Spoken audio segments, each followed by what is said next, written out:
Well, hello and good evening, everybody. Welcome back to Slow Motion Broadcasting, and welcome to Season 2 of 2025 for the Sim Racers Group Intermediate F4 Championship. This is round number 1 of this brand new season, coming to you tonight from Suzuka. My name is Maunz. Alongside me, working the comms and the cams, is Mike Braun. So happy all of you could be with us tonight for the opening race of a brand new season. As a commentator, I'm so happy that we're in Suzuka. What is there to be said about this track? It is absolutely fabulous. Not only is Suzuka storied, historic, and amazing to drive around, it puts on some great racing action too. So Mike, to kick off this season with the F4s, I don't think there'd be a better track to choose. No, absolutely. I agree with you 100%, Ron. This is going to be an iconic season. Last season with these guys, they put on a fantastic show, from the dry races to the rain races. So the ones that we thought were going to be a complete train wreck, they turned out to be in spectacular races. So I am super excited to see what this season's going to bring. And I'm sure you're going to lead into it, but we do have some new additions in the classes, moving things around a little bit. I'm really excited to see what happens with some of these classes this week. Yeah, some new classes here for Season 2 of 2025. I say new, we still have the same classes, but they have been shuffled around a little bit. The Inter-Alien category, which was pretty much just Stephen Case and Stephen Case alone, that has now been switched up. We got the likes of Danush Paraborgi, Christopher Eggert. We also have Alex Velasco, Kalen Michaelwicz. Lots of drivers that we saw contending for that Inter-1 class championship last season. They're now in Inter-Alien, and they're going to be dicing all throughout this season. Looking at the Inter-1 class now, you have some other quick drivers there: Tyrone Da Silva, Joshua Corrin, Jason Cotcher, series admin himself, and Christopher Cook, who you can see a little bit farther down the running order at the moment, classed in 21st. He's also in the Inter-1 category. Inter-2 remains about the same. Got some newcomers to that. You got some newcomers to that class. Got some newcomers to this series as well, making their SRG debut in these F4 cars. Now, these Formula 4 cars, they put on some fantastic racing. We saw that all throughout Season 1 of 2025, and I have a feeling that here for Season 2, it is going to be no different. Got also some schedule of races to look forward to as well. Just about shadow the FIA F4 Esports Regional Tour, the Asia Pacific schedule, the official iRacing series under that name, a very catchy name if I do say so myself. So gonna be running some tracks that we may not have seen last season. Looking through Suzuka, of course, playing host to the opening round of the season. Then we're going to be hanging to the likes of Tsukuba, Fuji, Sandown, Winton, Phillip Island, Motegi. That's going to be a pretty fun race. Oran Park, that track sadly no longer around in the world, but it has been preserved on iRacing. Some other fantastic tracks: Mount Panorama, Okayama, for instance. Just a brilliant schedule of races to look forward to, but I gotta say, of all the tracks in the Pacific region, there are few that can top Suzuka. This 17-turn road course, it's historic, it's fast, and I feel like in these F4 cars, it's going to be super fun for these drivers. Yeah, there's going to be plenty of room for these guys to run. It's not going to be super tight, but it's got those long straightaways that these guys can have some fun drafting around. Plenty of room, plenty of time, places to pass. Coming down into turn 1, coming into the hairpin, down the back straightaway into 130R. There's going to be a lot of room for these guys to have some good racing action, and there's really going to be no lack of support or lack of action from these guys, and I am really looking forward to these guys. Yeah, it is going to be a super fun season here for SRG. And as we're still early stages into this broadcast and following this practice session right now, about 10 minutes left to go, let's run through the lap times that these drivers have set. Stephen Case is currently your quickest driver, currently on the board at a 2-minute 1.341. And then little under 0.3 of a second between himself and Danush Paraborgi. Mike, you were on these broadcasts all throughout Season 1 of 2025, so I feel like you can really speak to the type of competitors that we've P1 and P2. Yeah, it's going to be real tight action. I mean, Stephen Case was the only Inter-Alien all last season. Seeing promotion, Danush, Christopher, Alex, Kalen. It's going to be interesting to see what they can do with them. They got about 0.3 right now, but Tyrone Da Silva might be somebody else to look at to see if maybe we can, maybe add one more alien to this to this grid. But it's definitely going to changing these guys around is going to make some good action with these guys. They had a lot of fighting with Stephen Case. Now he's going to have his hands full with these guys to try to show them, what an alien truly is with these guys. Yeah, show the true UFO tendencies, I think, would maybe be the best way to describe when we'll see these alien drivers really flex their muscles and show off the pace that they have. This series is also super competitive as well. I kind of outlined the nearly 0.3 of a second gap between Stephen Case and Danush Barborji, which I feel like is a little bit unfair, if I'm being honest, because you go from there, you've got Danush Barborji, currently slotted in P2 at a 201.601, then Christopher Eggert right behind in the 222 car to 201.680, and then Tyrone De Silva only 17 thousandths of a second back between P3 and P4. As much as this series has some very fast drivers, you also got some drivers who are so close together. We've seen in some of the races in Season 1 of 2025, the fact that these drivers were basically packed in like sardines. Have a feeling, as much as we've had some changes for this brand new season, some things are going to remain the same, and I think these drivers being packed in like sardines is probably going to be one of those constants. Yeah, no, it is going to be some close action with these. It's good to see a good full grid here with 26 cars on the track right now. We've got 2 cars that are still not, 3 cars that are on track, haven't set a time yet, and we've got 3 other people that have jumped in the server and gone out. So we could have a possibility of about 32 car field tonight, which is amazing for this league. It's going to be good action. Maybe we can do a little ride along with somebody here to see what the track's going to look like tonight. Ron, you want to take us along for a ride along here once I find somebody here that is coming close. Let's see what we've got here. I think we may have the 41 car heading around turn number 17 right now. That's Ken Glasser, and let's run on board with a Californian currently slotted in P19 in this practice session, heading down this start-finish straightaway, a little bit downhill into turn number 1. This opening series of corners absolutely iconic and really tricky to try and nail down as well. In these F4 cars, which are basically go-karts with wings on them, a little bit tricky to try and nail it heading through there. Now into the S's off through 3 into turn number 4, going up the hill. These tires getting a pummeling as we head off through turn number 5 into 6 right now, balancing the oversteer, which is always so important in these F4 race cars. This is turn number 7 that we're going to be seeing Ken Glasser exit right now. Still having to turn on exit. You don't have to worry about these tires getting their use around here. That is for certain. Heading through the Degner section right now into Degner 1 through into Degner 2 right now. That's turn number 8 and 9. Under the bridge, under the crossover, heading down into the kink at turn number 10, which leads you directly into the hairpin of turn number 11. While the constants has remained at Suzuka, this track, not a lot of changes made to it, and even in the provisional designs and draw-ups of this racetrack back in the day, that hairpin was basically a constant ever since the track was originally first being thought of, back when the original idea that they had for this track had 3 crossovers and about 28 turns. Now into turn 13, lucky number turn 13 around here. This is a spoon section, which is super important to try and get right, and also may be a bit of a trouble spot for these racers at the very beginning of this race.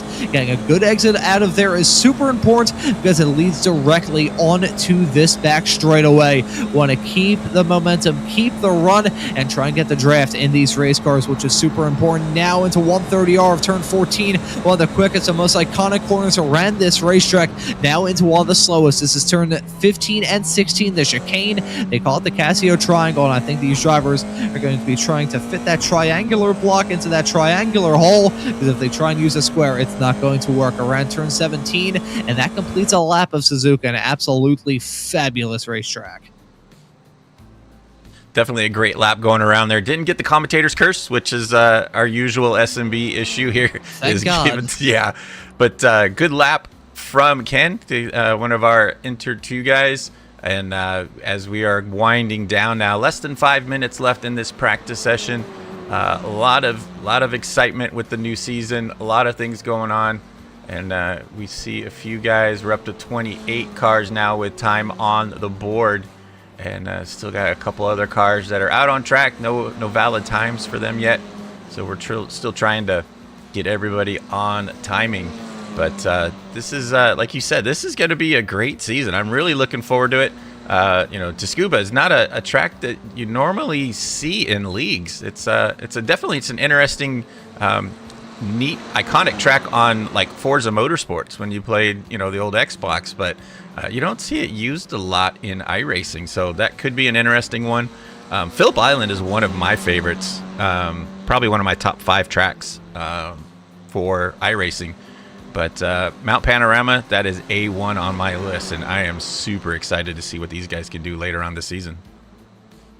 Yeah, that Bathurst run is going to be absolutely fantastic. I have said this a lot in my broadcasting career as we see Ken Glasser spinning, heading out of turn number 13. I think he hit the paint on the outside and just looped it around. Even in these dry conditions, that is super tough to try and get right. And may end up seeing some of the drivers get caught up by the challenge around this circuit all throughout tonight. An absolutely brilliant schedule to look forward to. And I will say, across the 12 races here for the Sim Racers Group Intermediate F4 series, all the broadcasts that you'll be able to catch here on Slow Motion Broadcasting every single Wednesday night from now through to the start of June. It'll be all the way through June. I was thinking, is it actually through June? Yes, it is all the way through June. June the 4th will be the final broadcast of this series. We'll be looking at crown some champions and have some fun as well. We'll actually be ending the season at Suzuka running on the West version of this track. So that will include this little section here that we're seeing Danushkar Borgi head through. That back straightaway, super important to try and get a good run through there. These F4 cars, I mentioned that they're basically go-karts with wings. They have a fantastic drafting ability, and based off the fact that I was coming off of a Formula V broadcast right before the start of this show, I can speak to how important the drafting can be in an iRacing event. These F4 cars can just blow past each other and blow their doors off with how quick the draft can be. Yeah, it's going to be. It's that. I think you've called it before. You called it the 2x4 for a wing on these things. There's just not a whole lot of downforce on them, but it's just enough to kind of hold them to the track, get them in shape. But they can get a little bit of dirty air when they get tucked in behind somebody. So these guys are going to be nose to tail through these S section that we're watching Danush kind of run through. And Danush, wow, that was close getting by there. But just remember also that these guys are with a no damage league. So as these guys get tangled up, bang into the wall, bang into each other, the magical gremlins come back out and put the car back together for them. So keeps them going, keeps them running. But the league definitely last season, I know, Ron, you were with us a few races. And as we progressed through the season, the racing action got better and better. Everybody got used to running with each other, kind of knowing each other's tendencies, where to make moves, where to do things, and it definitely got better as we got through the season. Yeah, that's one thing to raise when it comes to a league like this. A lot of these drivers getting the opportunity to race around each other, sometimes for the first time, other times for the thousands. Some of the drivers that you'll be seeing all throughout this series, all throughout this season in this series, as I merge those words together, you'll be seeing a lot of these drivers a lot throughout this season, and they've been around the block before when it comes to the SRG F4 Championship. And we'll note at this point of the broadcast that Sim Racers Group, they don't just organize iRacing League races. If you want to learn a little bit more about all that Sim Racers Group does, you can head on off to www.simracersgroup.com, whether it be organizing sim racing events like this where drivers either in Sim Racers Group HQ in San Jose, California, or drivers all across the country and even in the world in certain cases can come together and have some absolutely fantastic fun on iRacing. Sim Racers Group does a lot, so if you want to learn more, head on over to simracersgroup.com for details. But the checkered flag out in this practice session, 1 hour long, and it was Stephen Case saying the fastest time did not improve on that 201.341, but he was still the quickest driver in that practice session. Of course, though, we can basically take all of that information from the practice session, maybe take a small little couple of bits here and there, and throw the rest of it away, Mike. We've got a 15-minute long qualifying session in front of us where the track's going to get jam-packed. These drivers are going to look to set the best times that they can, and it's going to get rather hectic. Yeah, and with being an open qualifying session where the cars are on track all together at the same time, with so many cars on the track, it's definitely going to get a little spicy, as I've liked to say. We'll have to see how these guys get around. But as you said, Stephen Case setting the pace in that practice session with a 201.3. Danush was able to inch his way just a little bit closer. Adrian Lopez, one of our Inter One drivers, up into the third spot. So we were talking about Tyrone earlier, maybe getting a little promotion, but maybe Adrian might need to get promoted too. We'll have to see after they get going racing here as we resume back into our qualifying session. It should be pretty interesting session for these guys to get going as we're starting to get people out on the track here shortly. Yeah, drivers already setting, not saying sometimes, but already setting off on their out laps as we see Igor Grunsky. My apologies. Grunsky in the number 3 car, currently heading his way out of turn number 7. My apologies there. I was just going to note that these drivers getting this warm-up lap underway, and it is very much so a warm-up lap. Looking through at the iRacing weather forecast, little chance of rain later on in the session. Doesn't tick above 6, at least according to my perspective. So hopefully won't have to worry about any sort of adverse weather affecting this season opening race, but I will note the ambient temperature about 65 degrees Fahrenheit, with the other track temperature only being 66. So that's a little bit cool. There's a fine line when it comes to having good track temperature. I feel like this is still definitely on the cooler side, so I have a feeling this outlap for these drivers probably going to have a bit more weight and importance to it than some other rounds where it may be a bit warmer, like the races in Australia, for instance. Yeah, no, the nice cool track temperature is going to help these guys get some good lap times. This track can get brutal. I know racing in some of the other series around here, some of the endurance races here, and I've seen track temps up to 120, 130 degrees, and man, that is so brutal trying to come through 130R or from the spoon, trying to carry a lot of speed where you're really dependent on the car just grabbing into the turn. But when the track is so hot and it's got the oil and grease and everything in it, it just makes it so slick. As you watch Igor tucked in behind car number 8 coming down the front straightaway, trying to get a little bit of extra draft off of Greg Meyer there, and Greg spins off into turn 2 there. That turn right there, Ron, is probably my nemesis. I have such a hard time getting through that double apex, trying to carry so much turn speed through there, and Greg, I feel your pain right there. Yeah, I think the best way I can describe that experience heading off through turn number 1 and 2, because believe me, Mike, I've been there in my own iRacing misadventures, shall I say. Just heading through there, it's like, yeah, man, I got a great run heading through turn number 1. Oh, crap, there's a corner back there. That's usually how it goes, ain't it? It's just like, I finally got a good run heading through turn number 1, and then turn 2 just comes up on you way too quick, and you're like, ah. So you find yourself in the South China Sea before you even think about hitting the brakes for turn 2. So you do your David Hasselhoff impersonation out there in the beach, is what you're saying. Yeah, that's basically how it is. I will say, if I ever had to do that on the air, I don't think anything would draw away this audience quicker. Yeah, I think that would make 2 of us. We'll just leave it right there, I think, Ron. We'll just leave it right there. As we see Joshua Corwin go by with the fast time so far.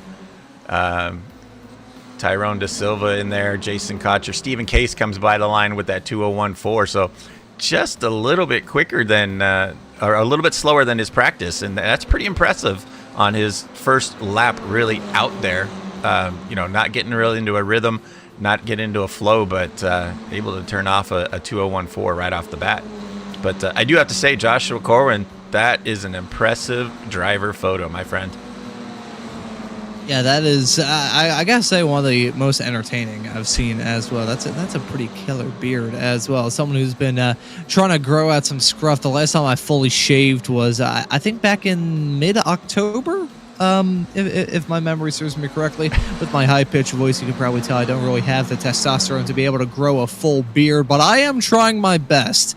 and even if my best looks mildly Amish at best. I'll just leave it off at that. Looking at these drivers still out there on the racetrack in this qualifying session.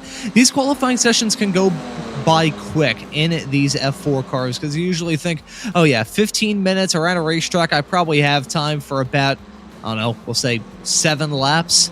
With these F4 cars around a track like this, 2-minute plus lap times, not a lot of time for these drivers to try and get that job done. So there is a little bit of added pressure and a bit of a hustle that these drivers have to apply. In fact, I think that point is proven by the fact there's only a few drivers in this session who aren't out there on the track. I think the only ones are Varun Bali in the 045 car and Paul Mirkic in the number 55. So only 2 cars who are in the session, not out there on the track at the moment.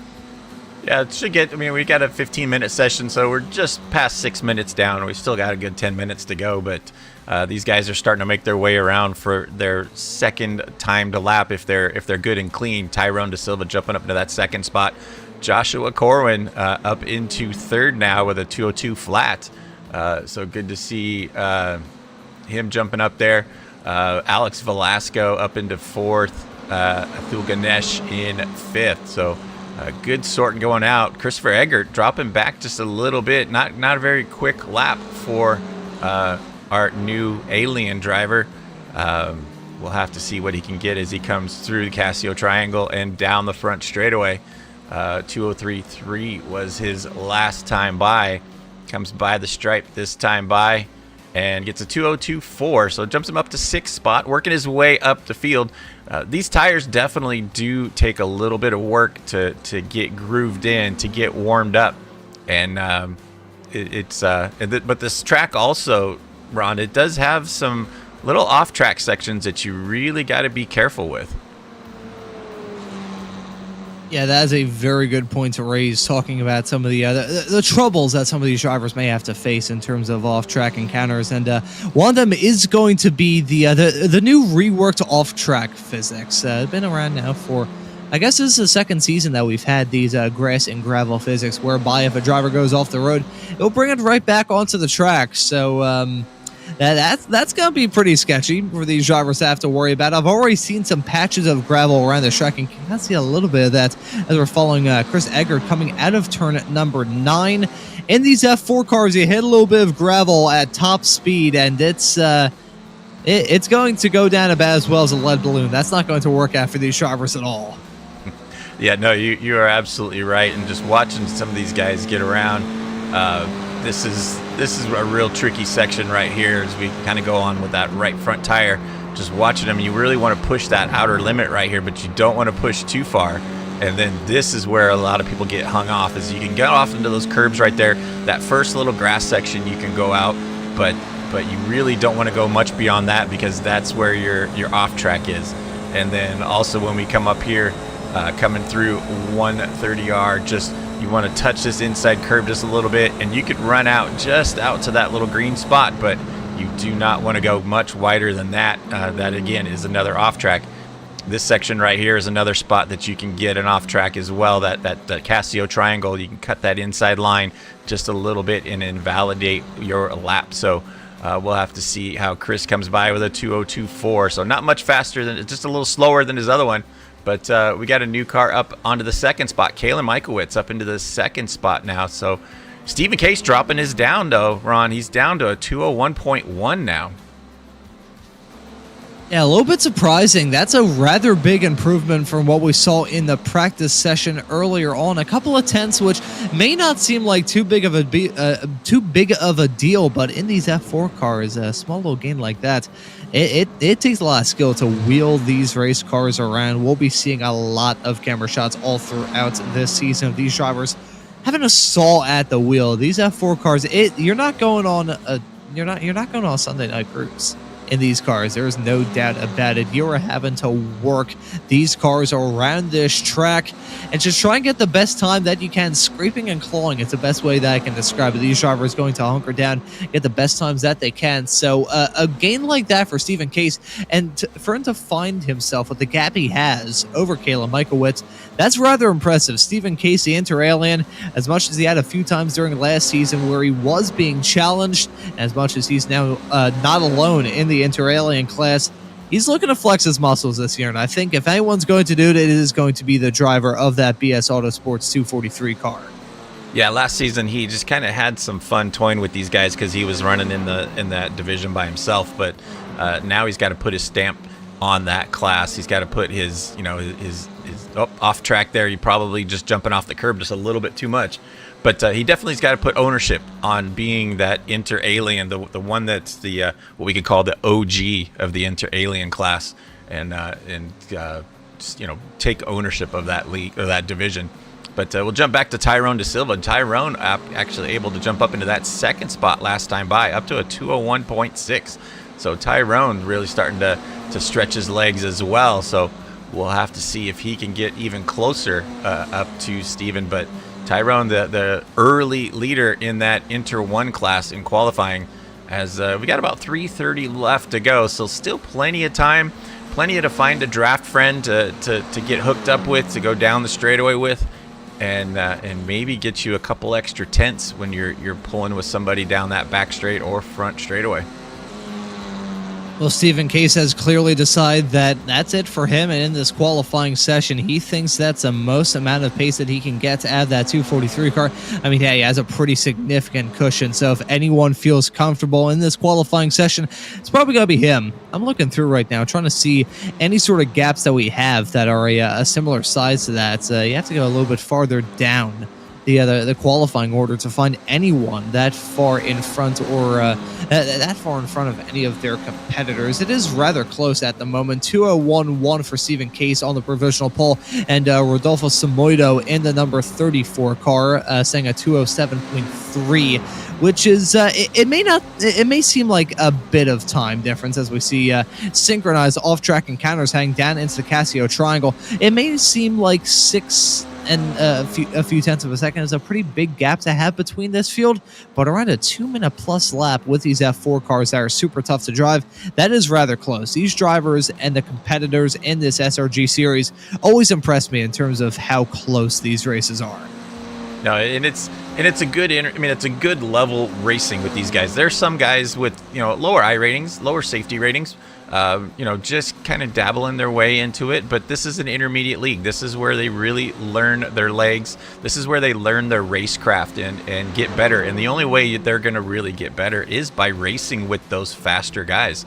And this is a great opportunity for them. And these F4s are a little bit different, a little bit harder to handle. They are, just a little more challenging to try to. You have to really carry a lot of speed through these turns, rather than like with a GT3 or even a prototype. You really have to go point shoot with those cars. Where these ones, you have to really, really carry your speed through the turns. And these guys definitely are going to learn that just by running with faster cars. And that's how I progressed, is just by driving with different people, learning their lines, following them around. And that's definitely what I've watched some of these guys last season really progress, as how we watched Neil Day get spun out just a little bit and tag that inside wall, just as we're talking about progression. Neil did a good job last season, making some good progress as well.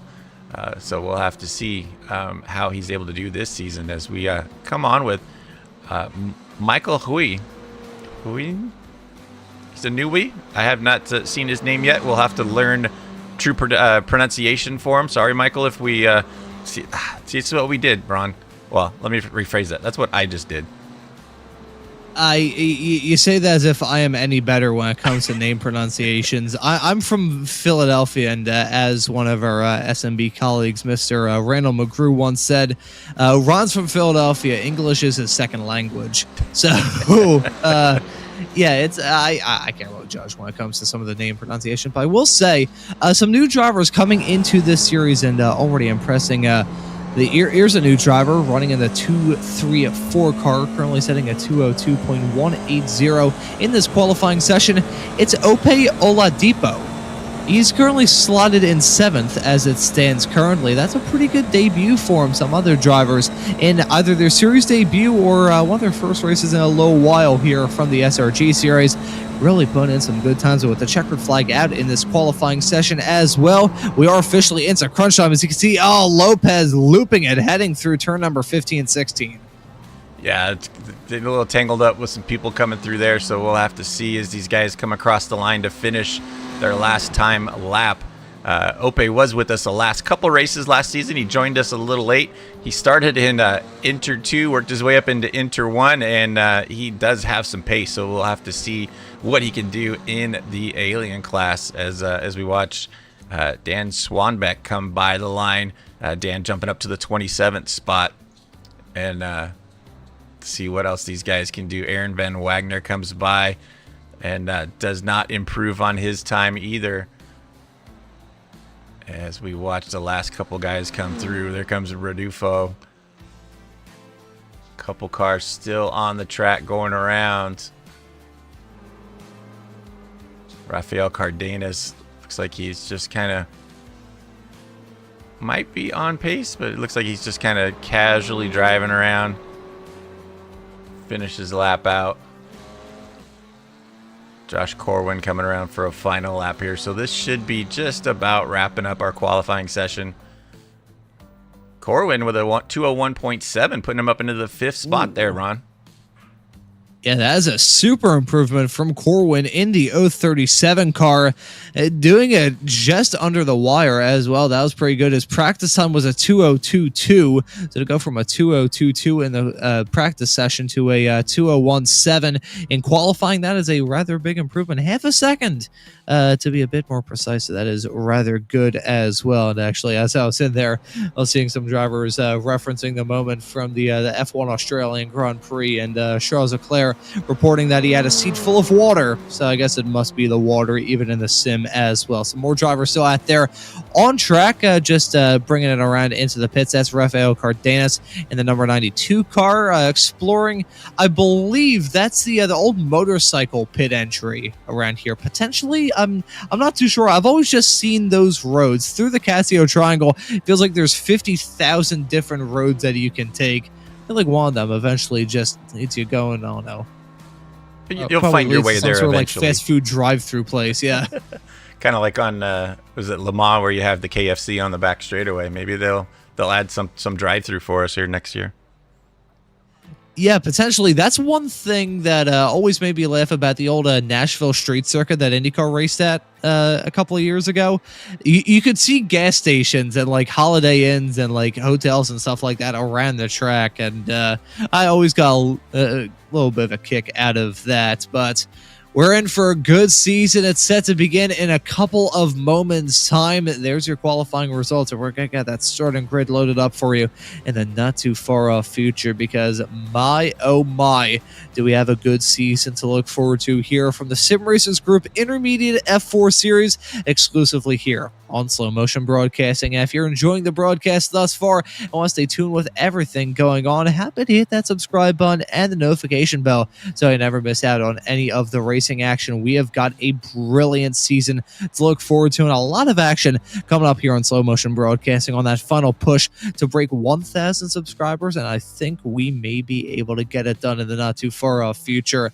So those are your qualifying results, noting that Paul Merrick and Varun Bali did not set a qualifying time, so I'm not sure as to whether those drivers are actually in the session or not. So there may be some light amount of chicanery as a result of that, to invoke a little bit of 1950s radio terminology. So with that being said, these drivers lining up. It's a standing start here from the SRG series, and it will be the Inter-Alien himself, Mr. Stephen Case, starting this race from the pole. Kayla Michaelwood set to join him on the front row. Tyrone De Silva, Danush Parborgi occupying the second row. Going to have, at the very least, 31 starters set to grab the green in a couple of moments' time to get this season underway. Mike, it's going to be a good one. No, absolutely. We've been talking about this whole time. It's about ready to get this season started. We've already got some people in the chat looking to see who's going to do it. Alex Velasco in the chat. Who's the bets this week? Once again, it is DP Day. That is, or the Danush Paborgi Sandwich Day. So when we finally open up that SMB sandwich shop, the first one's going to be the DP sandwich. That sounds like a rather interesting idea. Maybe that, or I just haven't had enough food today. But right to get the season underway for the SRG Intermediate F4 Championship. The lights are at, and the drivers are on their way. Pretty even keel start with all of our drivers at the front of the field, but Stephen Case looking to cover off that inside line, hang down into turn number 1. That's a pretty convincing start from him. Kalen Michaelwitz looking to try and get the move done, but Danush Barborgi looking to get the job done on him. Side by side coming out of turn number 2, down into 3. Looks like Kayla Michaelwitz in the 888 car going to withstand that challenge. Stephen Case looking to extend to an early lead. Tyrone Da Silva dropping back down to 4th after a fantastic start from Barborgi. Looking at some drivers getting off to some flyers a little bit farther in the back.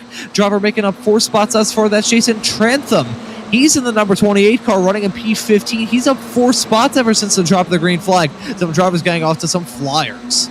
Yeah, that's a great start from Jason to get up there 4 spots, and Christopher Eggert right behind him dropping back 6. So you definitely saw during that start right there, you saw everybody spreading out. It looks like a couple people might have been sleeping on the job when they got started, but it was a pretty good clean start. We don't see any real impacts, no crashes, and just see a couple off tracks from people going off to slipping, just dipping those tires off into the grass. But you see a challenge going on right now. In that second spot, side by side, Kalen and Danush going at it. Danush on that outside, trying to hold that outside around spoon turn. This is definitely a tough spot to hang on. You can see it just hanging out just a little bit. But Kalen Michaelwitz on the inside coming into 130R. He tucks back in, gets a little bit of draft. But Tyrone Da Silva sitting right behind him as well. This could get interesting as they come into 130R. And Tyrone up into the 3rd spot now, jumping up into 3rd, tucking in behind Danush. And Adrian Lopez up into 4th now. So, Ron, that's been a lot of action going on here right off the start. A lot. Oh, contact being made. Look at that huge crash coming around the final corner. Barborgi hit the pit wall. He hit the attenuator. That car is ready for the scrap heap, but thankfully damage being off allowed the wheels to pop back onto that race car. That was a big one. Nevertheless, Barborgi, who started at the front of the field, was briefly running firmly in the podium spots for sure. Now finds himself in P11, the benefactor and all that. Going to be Adrian Lopez in the 007 car. He's made it up to P2, up 4 spots from where he started in this race. But that was an odd moment from Barborgi. We may need to take a look at a replay to see what went wrong for the driver of the 023 car. That was a rather big mistake, and he nearly took out some drivers with him in the process. I think Tyrone Da Silva in the 480 car was the one who nearly got caught out by that the most, but a huge incident right at the end of the first lap. Yeah, we'll have to see what happened here, because Danush just coming out of pit lane and just smacks that inside wall, and then he just collects that other car. It's just, man, a little bit of sheer chaos going on. But like we said, we see the cars just pop back together and get back going. So real strange incident. I'm not sure if he just wasn't paying attention to what was going on, where he was at. But it was just a little odd to come through, and you just kind of keep turning into the pit wall there. And actually hearing from the YouTube chat from a user there, also thank you to all of you tuning into this broadcast here on SMB tonight. Hearing that Danush Barborgi's screen froze for about 4 seconds before that crash. He should be counting his lucky stars. In fact, we don't have any damage in this series. Otherwise, I feel like there will have been a very excitable call to the people who make his computer monitor, and I can't necessarily blame him for that either. A rather hectic start to get this season underway. Stephen Case is still your race leader. However, there's been some drama a little bit farther in the back involving Aaron Von Wagner in the number 6 car. Let's see. He had an off-track moment through 7 into 8 and 9 right now. This is the second. Degner carries a lot of speed and bang into the wall. That's a big hit for him. Thankfully, though, in this series, and he immediately towed back to the pits. And after an off-track moment like that, I can't necessarily blame him. It looks like we're going to go on with Ken Glaster too. Ken having a little issue as well. We'll have to see what happened here. Just spinning out, and collects a couple cars coming through the spoon turn there. Looks like Dan Clark in there as well. So a couple cars getting a little action, and it looks like we got another one here of Tyrone De Silva having an issue as well. We'll have to see what happened here with Tyrone. Oh, contact heading down into the Casio triangle. De Silva is having such a smooth start to this race. Things have kind of gone awry for him ever since that poor Borgi incident hang out of turn number 17. Let's take a look at another replay of this. Corwin was right in front at the time. Let's see the 037 car's perspective, and all that contact being made into the braking zone ends up in the wall. That could have been a much bigger incident. Thankfully, no other cars getting collected in that shemazel. Yeah, no, that was could have been really bad, but they both were able to kind of get out of the way and not have too big of a pilot behind them. But back up in that second spot, Adrian Lopez really showing the way right now in that second spot. Kayla Michaelwitz in third, tucked in right behind him. But you see Stephen Case out in front right now, leading him around. Stephen Case with about a 2-second advantage right now on the field. And Kayla Michaelwitz in third, and then you got a little bit of a gap back to Alex Velasco in the 4th spot. So you see everybody kind of getting gapped out just a little bit, and it's just everybody kind of settling in, trying to find their way, trying to find some people to run with. And as you see the draft party starting right now on the front straightaway, trying to keep them from drafting down into turn 1. Alex Lopez leading them around, Kalen in third right now. Wiggling and wobbling, bobbing and weaving, heading down the straightaways, looking to try and break that draft as best as possible.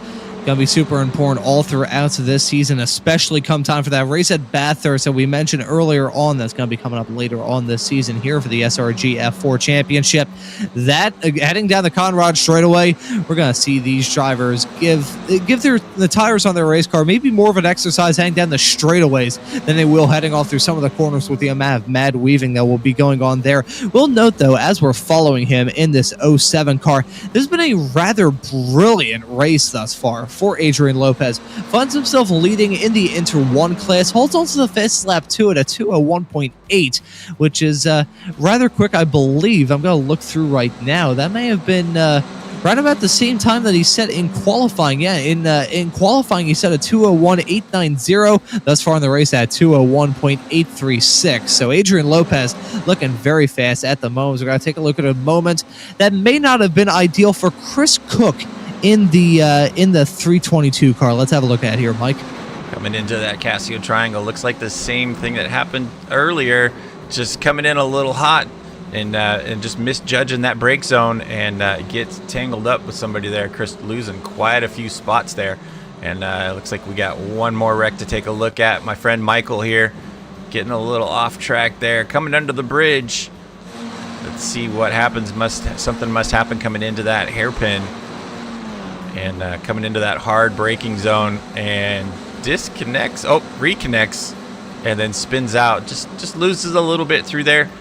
Might have had a little lag issue with them there, but just getting it squared away and not having any issues with anybody else. Yeah, a little bit of lag. It's my our SMB friend and colleague, Mr. Joshua Wilkie, always describes internet issues and stuff like that as like a part failing on your race car in real life racing. So a little bit of random number generation not going your way, and it could it could make or break your race, which is unfortunate. But hey, I gotta say, credit where credit's due to the people at iRacing. The fact that we've gotten to the point in the sim racing world where people all across the nation, all across a continent, all across the world can be able to compete in the same events week after week. Lots of these drivers run from California. Some of these drivers have definitely made their appearance at the SRG HQ in San Jose, California. Some of them are actually running there this evening, so that's pretty awesome to see. And just seeing a lot of different drivers up and down this grid. Lots of drivers with different backgrounds, lots of drivers with different looking race cars. A lot of different stuff going on in this series, so it's a little bit hard to keep track of at certain points in time, but these races can be some of the best in my time covering iRacing events, and they fly by as well. We're coming up to the halfway mark already, Mike. Wow. I think you and I did a broadcast one time, and I just realized, holy cow, we're at the end with like 2 minutes to go, and we're watching on with Rodufio, and wow, that was an interesting one where he just kind of stopped to let everybody go by.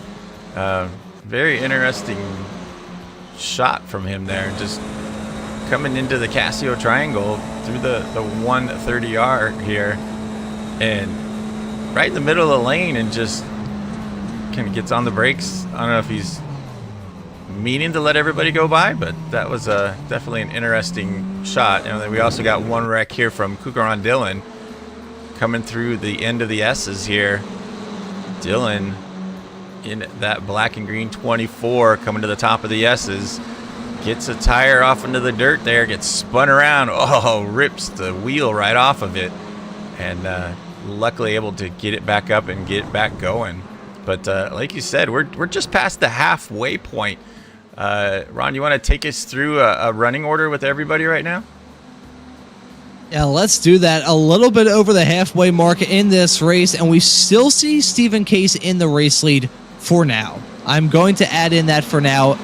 This driver, Adrian Lopez, the leader currently in Inter 1 in that 007 car. He is stupidly quick, still holds on to the fast lap of the race, now at a 2:01.131. That is very fast. That is teetering around the same time that Stephen Case set to grab the pole for this race. So Adrian Lopez really quick. Kayla Michaelwitz, who had a good start and then dropped down like a rock throughout the second half of that first lap. He's rebounded back to third, rounding out your podium as it stands at the moment, your overall podium as it stands currently. Running out your inter-alien podium is the 777 car. This is Alex Velasco. We're following right now a little bit farther back from that front three. Ope Olapido in Ope Oladipo. My apologies. Their second tries to charm for the driver with only a few races under his belt here in the SRG series. The driver of the 243 car currently slotted in fifth at the moment, and I'm sure he would rather have the 1 at the beginning of 234 instead of the 5 at the end of it. Danush Barborgi, we're following him right now, still on the recovery after that moment hang through turn 17. He's currently right in front of series admin Jason Cotcher in the 422 car, currently running 7th overall. Going a little bit farther back there, you find Artul Ganesh in the 666 car, currently slotted in 8th as it stands at the present moment. Another Inter 1 competitor. You'll be able to differentiate all the other different classes. Here's Jason Trantham in the number 28 car. He, I believe, unless I'm very much mistaken, is your current leader in Inter 2, running in 28th as it stands, running in the number 28 car in 9th as it stands at the moment.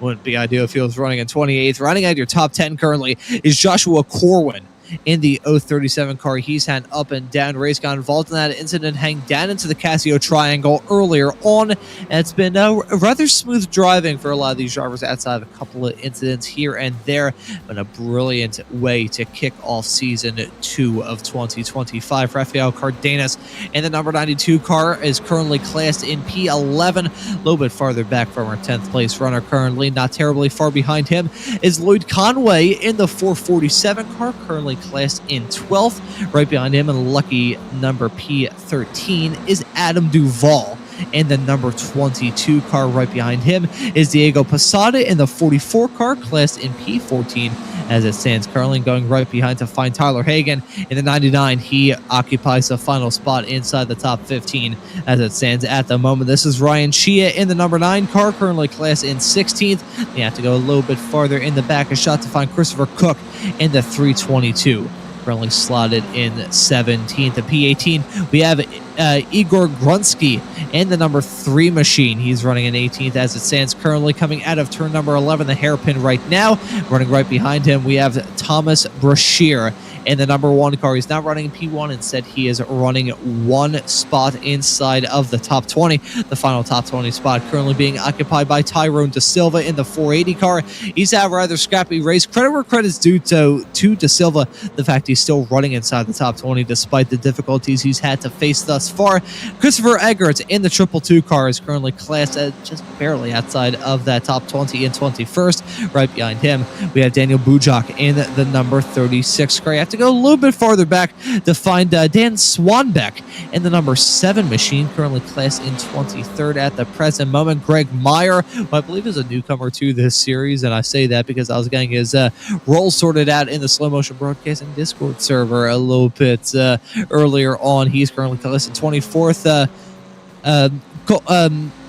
Karen Dillon in the number 24 car. Kukaran Dillon. Thank you very much, Mike. I had to get the pronunciation. See, you're dragging yourself through the mud about the pronunciations earlier on. You're the pronunciation maestro compared to me when it comes to this series. He's currently classed in 25th. Ken Glasser, who we had that onboard lap with in that practice session earlier on, is currently in P26 as it stands at the moment in the number 41 car. The gaps start getting a little bit bigger when you see Samoido and Neil Day. And we've got Michael Hyun in the number 83 car. Dan Clark currently occupying the final spot inside the top 30, and the rest of the drivers have all run into some slight difficulties. But in all that drama, Adrian Lopez has been able to jump into the race lead. Stephen Case has dropped back down to P3, and he's a little bit farther back. I think there's a moment for Stephen Case because last time by, he set a 2:09.9. That was not a good lap time for the driver of the 243 car at all. So I think we may need to load up a replay, Mike, because something clearly has gone desperately, desperately wrong for the Inter-Alien.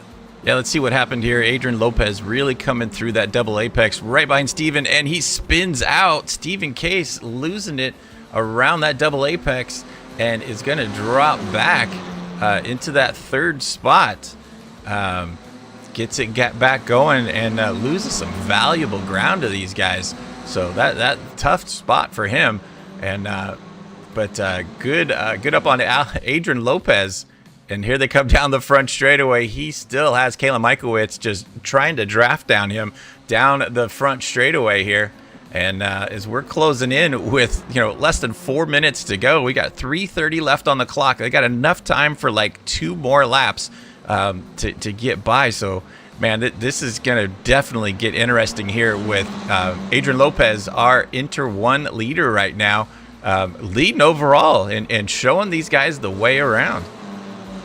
This is an absolutely magnificent debut for Adrian Lopez if he can hang on. Still got the challenge from Michael Wicks right behind though, so he's not out of the he's not out of the I'm trying to think of the best way. He's not out of the firing line just yet in terms of how this race is going to go. Michael Wicks still showing a lot of pace. I'm curious what these drivers have been doing in terms of recent lap times. Obviously, you can see their fast laps right now. Lopez at 2:01.1. Michael Wicks also at a 2:01.1, only a matter of about 300ths of a second separating those two drivers in terms of their best laps of the race. But in terms of their last laps, Adrian Lopez last time by set a 2-minute 2.0 compared to Kalen Michaelwitz at a 2:01.8. So that gap, it may not seem like a whole lot, but that's a rather significant margin. And I wouldn't even rule out Stephen Case getting back involved in that fight. Last time by set his fastest lap of the race at a 2:01.3. Stephen Case, after that moment, he is clearly a man on a mission. The real question is, will he have the time to be able to make it up? I don't believe he will with a 5-second gap and only about one more lap of racing action left to go. I think it's going to be a dogfight between Lopez and Michael Wicks. No, I have to agree, but here's our closest battle right now. You've got the internet sensation, Denise Paborgi, sitting in that 5th spot, trying to make a move on Alex Velasco as they come down the front straightaway.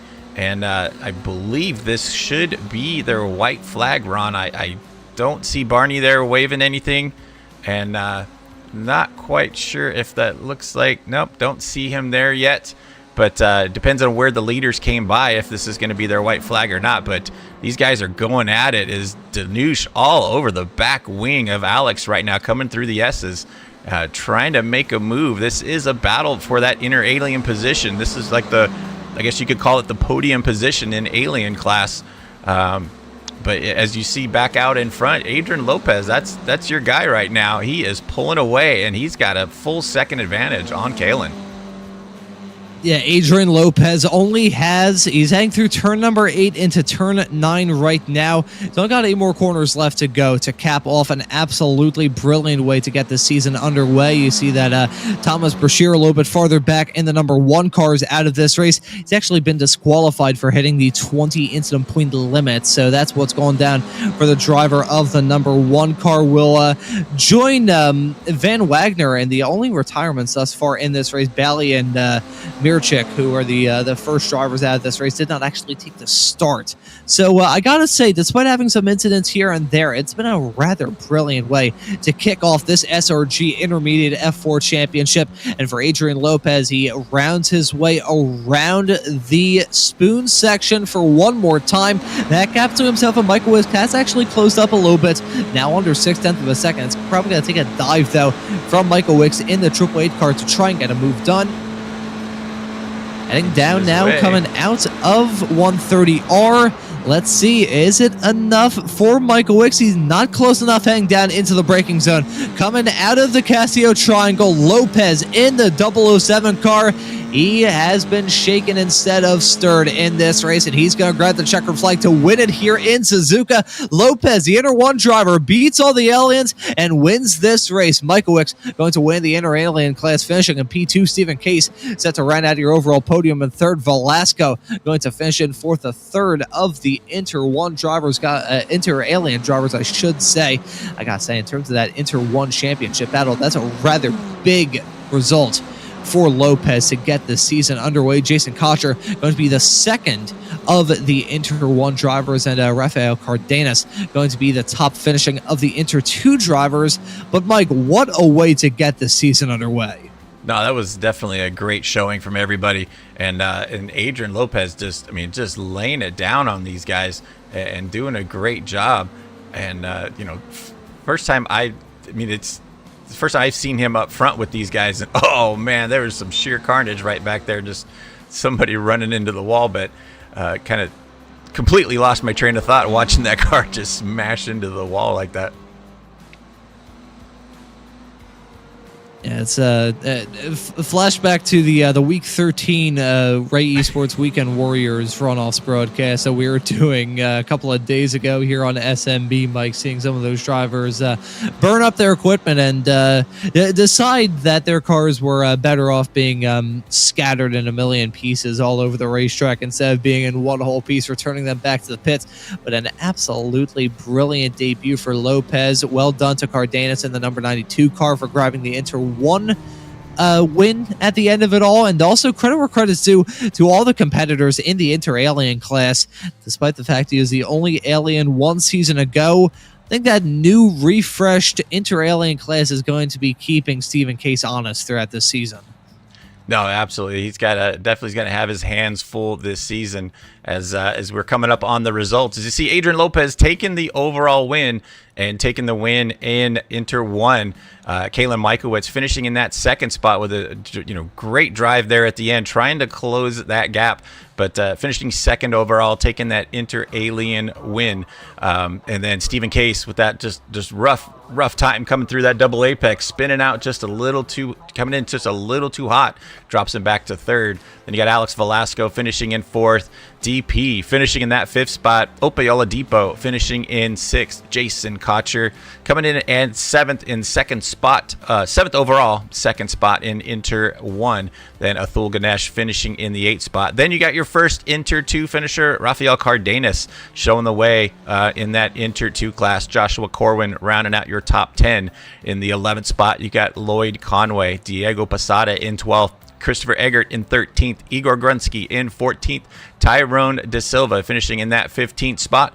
Then you got Christopher Cook in 16th, Jason Trantham in 17th, Tyler Hagan in the 18th spot, Adam Duvall 19th, Daniel Bujak in the 20th spot, Ryan Shia in 21st, Daniel Swanbeck in 22nd, Kukaran Dillon in 23rd, Greg Meyer 24th, Ken Glasser 25th, Rodolfo Sumudio in the 26th spot, Neil Day in 27th, Dan Clark 28th, Michael Huon in 29th, Thomas Brashear 30th, Aaron Wagner 31st, Paul Mirchek and Varun Bali not going on the race. So those are your results at the end of this opening race of the season.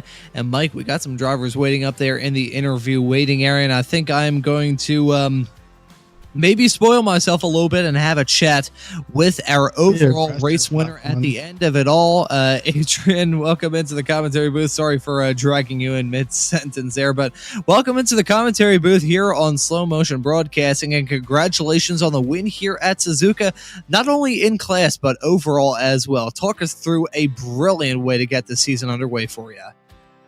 Yeah, that one, like just about everything for me. I'm sweating in my seat right now.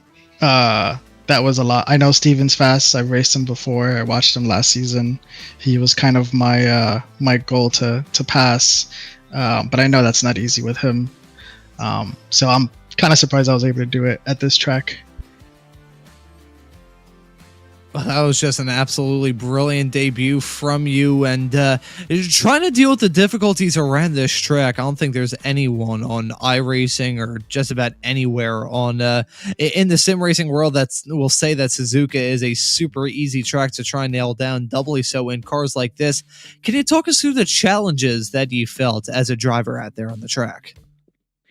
Yeah, well, everyone's eagerness in the first lap makes it really hard through the S's, so you got to be super careful. Couple guys were sneaking by where they probably shouldn't, but at least we made it out alive, so that was okay.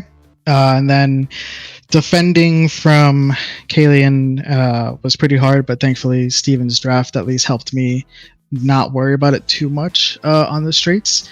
But after he spun out, then I was really worried. But from the beginning, this track isn't really great to do hot laps every single lap for 20 minutes. It really beats up the tires. So taking some slightly strange lines, especially at turn 13, 14, to try to help degrade the tires a little bit less. You sacrifice on entry speed, but you gain on exit and you gain on the tires. So I knew as the race would go on, hopefully it might help towards the end, and it finally did, because I started noticing my times just inching away from Kalian. I gotta say, you bring up a very good point talking about tire management, and I mean, as you just raised, this track, not really one that helps tires. It's usually one that just acts like a giant cheese grater on all of them. So going from one twisty track to another for the next round of this championship, going to be running at Tsukuba on the full layout of that very small track. That's basically like a go-kart track on the iRacing platform. So what are your thoughts heading into the next round of this championship? Actually, that track I'm a little bit more confident in than this track. I've raced that one before with most of the guys here, and I've done really, really well in that one. And I know some of the guys here absolutely hate that track. So I am looking forward to that one, actually. I know from my perspective as a commentator, I'm really looking forward to that as well. I don't know what it is about Tsukuba. Maybe the fact it was the first track I ever drove at on iRacing. Maybe my flashbacks to driving it on Forza Motorsports 4. Whatever it is, that track has a soft spot in my heart. And nice to hear that you're going to be feeling confident heading into that race in 1 week's time. But Adrian, thank you so much for joining us in the commentary booth. And before we let you go and celebrate this win, is there anybody you want to give a thanks to or shout out? Yeah, thanks to you guys and Jason for getting this whole community going. It was only just a couple years ago where it was barely any of us doing this together, and now there's a whole massive group of us. So thanks to those guys out there, and thanks to my girlfriend watching at home, supporting me all the way over there. There you go, man. Always have to shout out the girlfriend at the end of the interview. But Adrian Lopez, congratulations on the win in class and overall, and excited to see you back out on the racetrack all throughout this season, man. Thank you for joining us, and congratulations. Yep, thank you. Hope to bring a good show next week. And that man was Adrian Lopez, the winner at the end of this race. And man, that was absolutely... That was a brilliant drive from him. There's no doubt about that. But Mike, I will let you. I'll let you do the honors of taking the next interview. Who do you want to have a chat with? All right, we will pull in our Inter-Alien winner and pull him down into our booth here. Kalen Mikowitz taking the win in the Inter-Alien. Kalen, how did your race go? It looked like a pretty clean start from everybody. But, you just got tucked in with Adrian there. You just couldn't quite get by him. Yeah, I think it was in 130R right after that. I lost like 4 positions, I think. Yeah, it's kind of punishing if you're passive at the start like I am. People sometimes try to take advantage of that, but somehow got by them all and was behind Adrian. I was just happy to run behind him. I was happy with the P2. I was just gonna follow him around, and then he started catching Steven, which was like amazing because Adrian did really, really well this race. Like it's probably the best race I've seen him run. And so once he started catching Steven, I was like, okay, I think time to turn on the speed. And so I was trying to figure out how to get around him, but once Steven spun, it was just backseat driving from there. Like I don't need to pass Adrian. We're both in first. Let's just finish this one out. So yeah. Good. It was a good action from you guys today, and good to see you guys. I saw you guys really playing some draft games down the front straightaway. It looked like you guys had a lot of fun. So great running today. We've got a lot of fun tracks coming up: Tsukuba, Fuji, Sandown. Anything that's on the calendar coming up that you really got a bullseye on? Yeah, I really love Tsukuba because it's so simple. There's no elevation changes. It's just a bunch of hairpins. So I tend to like that course a lot, and I think as long as I get a good qualifying, that track should be good, or else I'll probably end up stuck behind someone. That's how that usually goes. I'm not too excited about Mount Panorama. Never driven it. Don't fancy smashing my face into a concrete barrier and then having someone else fly over the top of me or something. But all right, well, the interview is now over because that's my favorite track. So thanks for coming, Kalen, and have a nice... No, I'm just kidding. Didn't mean to cut you off there, but no, I agree that is not an easy track to get a hold of, and definitely can be very daunting. So while we got you up here, anyone to give a shout out or thanks to while we got you here? Shout out to the slow motion broadcasting team. You guys do a really great job, and it's really fun to send these videos to my friends and family. So I really appreciate all the work you guys put in to capture and really do a good job capturing all the fights and the battles. It's really exciting to watch. Thanks again to Jason always. Awesome. Well, Kalen, congrats on your win in Inter-Alien 1, and we look forward to seeing you next week at Scuba. Thanks, Mike. Thanks, Ron. Bye. And that was our Inter-Alien winner. Ron, you got time for one quick more interview here? That we do. Stephen Case now joining us in the commentary booth. Stephen, welcome into the booth. It's a P3 finish for you overall at the end of this race at Suzuka, but maybe with a bit more that could have been done at the end of that. What are your thoughts about this race here at Suzuka? Hey guys, I don't think there's anything I could have done at the end, but I could have definitely not spun out on turn 9. I think it's just losing control of the tires, which is obviously so important in these Formula 4s. Once the tires go on protest, you're kind of screwed no matter what you do. I've done enough F4 broadcasts and driven that car enough to kind of get that vibe of how that usually goes. So tough that happened. It was looking like a very good one for you, but overall, some positives to take from this. Obviously, showing the same pace that he did last season, and a pretty good schedule to look forward to of races here. Tsukuba coming up in 1 week's time. Confident about your chances there? Yeah, I mean, I love Tsukuba. It's a track that you can really test the limits there because you have so many chances to retry every corner. Like the track's so short that you can really practice and get it down. So yeah, I feel pretty confident. I gotta say, Tsukuba, I mentioned it earlier on in my interview with the Inter 1 driver, Adrian Lopez, but that track is super fun for me. I don't know what, it's like catnip for me on iRacing. But Steven, excited to see you back out on the racetrack for the rest of the season, looking to show off that same pace it has showed one season ago. And before we let you go and get some practice in for that Suzuka round, is there anybody you want to give a thanks to or shout out? Just thank the SRG guys, Jason and Tyler for putting this stuff on.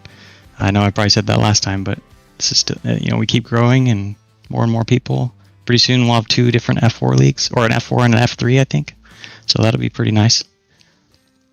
So yeah. I think that would be super cool if it's with the Dallara F3 car. That was like my first love on iRacing. So keep my fingers crossed I'll be able to cover a series with those. And if it's with SRG, that'll be pretty dang awesome as well. But Stephen Case, thank you for joining us in the commentary booth. Well done on the overall podium, and excited to see you back out on the track for the rest of the season, man. Thank you for joining us. Thank you. And that right there was Stephen Case, your P3 finisher at the end of this race here at Suzuka. Mike, final thoughts on this opening race of the season before we wrap things up? Definitely did not disappoint. These guys always put on a great show, and I am super excited to see the rest of the season. Like we've kind of gone through with the list of all the tracks that are coming up. It is definitely going to be a spicy season with all these fun tracks. Yeah, spicy seasons to look forward to here from the Sim Racers Group Intermediate F4 Championship, but have it be known that is far from the end of the action here on Slow Motion Broadcasting on Tuesday nights at 9:10 p.m. Eastern Standard Time. You can catch the action for the American Muscle Series, the old Mustangs running around some of the best tracks that iRacing has to offer. That's some good racing. They just had a rain race this past weekend at Road America. Talk about some fun. Wildcard Wednesdays you can catch every single week here on SMB with the Ray Esports Club Racing League and the Sim Racers Group F4 Series as well. Come time for the weekends, though, we have got you booked with the Weekend Warriors Saturdays with the Formula Vs at 2:10 p.m. Then come time for Super Sundays here on Slow Motion Broadcasting, the Formula Forwards at 12:45, followed 2 hours later by the Spec Racer Forward Weekend Warriors. And then that's not even the end of the action on Sundays, as we got the action from the XSLR Series. They've just wrapped up their time on the dirt. They're going to be moving on to some dirt road course action. Talk about some fun. That is some good stuff on Sundays at 8:10 p.m. Eastern Standard Time. But as for this broadcast of the opening race of the Sim Racers Group Intermediate F4 Championship here on Slow Motion Broadcasting, I think that will just about do it. And so for myself, Ron Maunz, and Mike Braun, working the comms and the cams with me on today's broadcast, I say thank you all so very much for watching this broadcast here on Slow Motion Broadcasting tonight, and we hope to see you all wherever it is in the not too distant future.